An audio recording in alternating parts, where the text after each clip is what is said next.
ನಮಸ್ಕಾರಗಳು. ನಾನು ಸಾವಿತ್ರಿ ಅಂತ.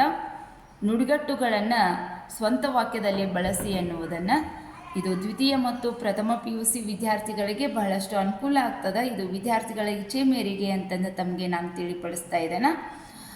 ನುಡಿಗಟ್ಟುಗಳು ಒಂದು ಇದ್ದಿರ್ತದ, ಅದಕ್ಕೆ ನಮ್ಮ ಒಂದು ಅರ್ಥ ತಿಳಿದುಕೊಂಡು ನಾವು ಅಲ್ಲಿ ಸ್ವಂತ ವಾಕ್ಯದಲ್ಲಿ ಬರೆಯುವಂಥ ಒಂದು ಅರ್ಥ ಆಗಿರ್ತದೆ. ಅದು ಪರೀಕ್ಷೆಯಲ್ಲಿ ಒಂದು ಅರ್ಥ ಕೊಟ್ಟರೆ ಅದಕ್ಕೆ ಮತ್ತೊಂದು ಅರ್ಥ ನಾವು ಏನು ಮಾಡಬೇಕಪ್ಪ ಅಂತಂದರೆ ಬರಿಬೇಕಾಗ್ತಾ ಇದೆ. ಹೊಟ್ಟೆ ಬಟ್ಟೆ ಕಟ್ಟು ಅಂದರೆ ಇದಕ್ಕೆ ಏನು ನುಡಿಗಟ್ಟಿನ ಅರ್ಥ? ಮಿತವ್ಯಯವಾಗಿ ಬಳಸುವುದು, ಉಳಿತಾಯ ಮಾಡುವುದು ಅಂತ.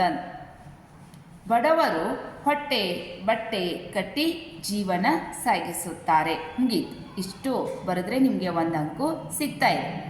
ಮಲತಾಯಿ ಧೋರಣೆ.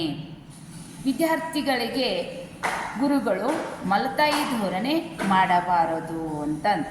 ನಾಲಿಗೆ ಬಿಗಿ ಹಿಡಿ. ನಾವು ಇನ್ನೊಬ್ಬರ ಜೊತೆ ಮಾತನಾಡುವಾಗ ನಮ್ಮ ನಾಲಿಗೆಯನ್ನು ಬಿಗಿ ಹಿಡಿದು ಮಾತನಾಡಬೇಕು. ತಿಪ್ಪರಲಾಗ ಹಾಕು.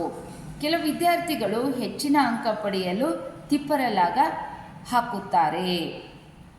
ಮೂಗು ತೂರಿಸು ಅಂದರೆ ಮಧ್ಯಪ್ರವೇಶಿಸು. ನಾವು ಇನ್ನೊಬ್ಬರ ವಿಷಯದಲ್ಲಿ ಮೂಗು ತೋರಿಸಬಾರದು ಅಥವಾ ತೂರಿಸಬಾರದು. ಮೂಗು ತೂರಿಸಬಾರದು ಅಂತೇಳಿ ಬರೀರಿ. ಅಂಗೈ ನೆಲ್ಲಿಕಾಯಿ. ಜಾಣ ವಿದ್ಯಾರ್ಥಿಗಳಿಗೆ ಹೆಚ್ಚು ಅಂಕ ಪಡೆಯಲು ಅಂಕಗಳನ್ನು ಪಡೆಯುವುದು ಅಂಗೈ ನೆಲ್ಲಿಕಾಯಿಯಾಗಿದೆ ಅಂಥೇಳಿ ಬರೀರಿ ಮಕ್ಕಳ. ಉಕ್ಕಿನ ಕಡಲೆ. ನನಗೆ ಗಣಿತ ವಿಷಯವು ಉಕ್ಕಿನ ಕಡಲೆಯಾಗಿದೆ. ತಲೆದೂಗು. ನಾನು ಅನೇಕ ಶರಣರ ವಚನಗಳಿಗೆ ತಲೆದೂಗುತ್ತೇನೆ. ಬಾಯಿ ತೂರಿಕೆ. ಮುದುಕಿ ನೆರೆಯವರ ಜೊತೆ ಮಾತನಾಡಿ ತನ್ನ ಬಾಯಿ ತೂರಿಕೆಯನ್ನು ತೀರಿಸಿಕೊಂಡಳು. ಮೊರೆ ಹೋಗು ಅಂದರೆ ಪ್ರಾರ್ಥಿಸು, ಬೇಡಿಕೊಳ್ಳು ಅಂದಂಗೆ. ಮೊರೆ ಹೋಗು, ಪ್ರಾರ್ಥಿಸು. ನನಗೆ ಕಷ್ಟ ಬಂದಾಗ ದೇವರಿಗೆ ನಾನು ಮೊರೆ ಹೋಗುತ್ತೇನೆ. ಚಳ್ಳೆ ಹಣ್ಣು ತಿನ್ನಿಸು. ಇದರ ಅರ್ಥ ಮೋಸ ಮಾಡು. ಪೊಲೀಸರಿಗೆ ಕಳ್ಳರು ಚಳ್ಳೆ ಹಣ್ಣು ತಿನ್ನಿಸಿದರು. ಇದನ್ನು ಹೀಗೂ ಬರಿಬೋದು. ಪೊಲೀಸರು ಕಳ್ಳರಿಗೆ ಚಳ್ಳೆ ಹಣ್ಣು ತಿನ್ನಿಸಿದರು ಅಂತ. ತಲೆಬಾಗು ಅಂದರೆ ಶರಣಾಗು, ಗೌರವ ಸೂಚಿಸು ಅಂತ. ನಾನು ಗುರು ಹಿರಿಯರಿಗೆ ಶರಣಾಗುತ್ತೇನೆ. ನಾನು ಗುರು ಹಿರಿಯರಿಗೆ ತಲೆಬಾಗುತ್ತೇನೆ ಅಂಥೇಳಿ. ಸಿಂಹ ಸ್ವಪ್ನವಾಗು ಅಂದರೆ ಭಯಗೊಳಿಸುವ ನೆನಪು. ಕಿತ್ತೂರ ಚೆನ್ನಮ್ಮಳು ಯಾರಿಗೆ? ಬ್ರಿಟಿಷರಿಗೆ ಸಿಂಹ ಸ್ವಪ್ನವಾಗಿದ್ದಳು. ಅಥವಾ ಹೀಗೂ ನೀವು ಬರಿಬೋದು.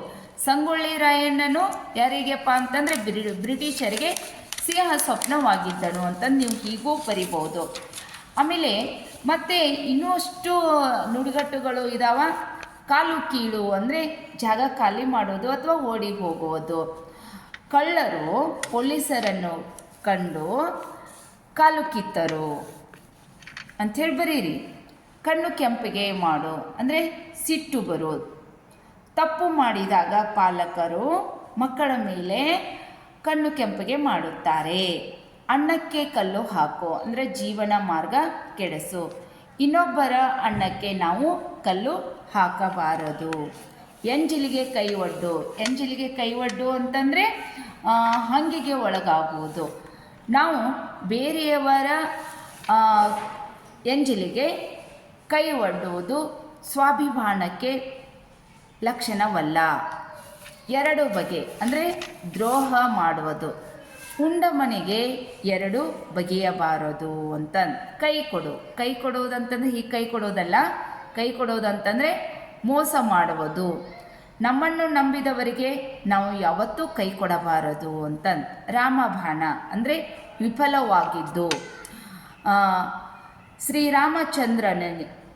ಶ್ರೀರಾಮಚಂದ್ರನಿಗೆ ತನ್ನ ತಂದೆಯ ಮಾತು ರಾಮಬಾಣವಾಗಿತ್ತು.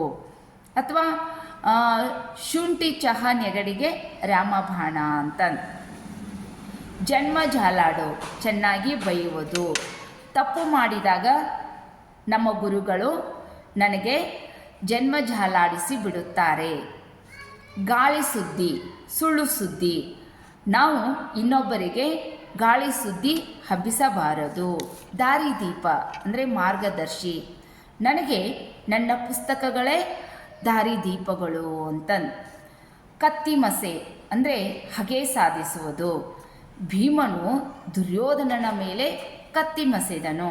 ಅಥವಾ ವೈರಿಗಳು ಯಾರ ಮೇಲೆ?